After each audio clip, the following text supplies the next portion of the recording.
தமிழ் கொண்ட அனைவருக்கும் வணக்கம். இப்போது ஏமாறவங்க இருக்கிறவர்களும் ஏமாத்தின்னு தான் இருப்பாங்க. சில பேர் என்ன செய்வாங்க, அக்கா என் சொத்தை ஏமாற்றிட்டாங்க, அம்மா நான் வந்து காதல் பண்ணால் எனக்கு துரோகம் பண்ணிட்டாங்க, ஏன் வந்து கடன் கொடுத்தேன் வந்து பணம் கொடுக்கல ஏமாற்றிட்டாங்க. இப்படி நிறைய ஏமாற்றங்கன்றது நிறைய குவிந்து கிடக்குது. அதுக்காக வந்து நீங்கள் கவலைப்படாதீங்க. நீங்கள் வந்து நம்பிக்கை பேரில் எல்லாமே கொடுத்துக்கிறீங்க. நம்பிக்கைன்றது ஒரு உயிர் போல்.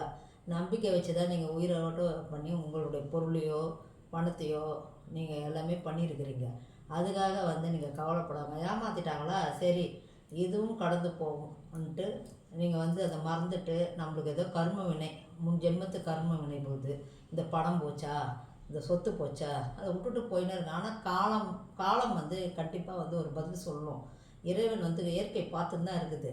அதனால் வந்து ஒரு ஆறு போகுதுன்னா அந்த ஆறில் வந்து முள் கல் எல்லாமே போகும். அதை தூக்கி போடுறது தான் அது ஏமாற்றம்ன்ற ஒரு கல். அதை தூக்கி போட்டு நீங்கள் ஆறு போல் வந்து போயின்னே இருங்க.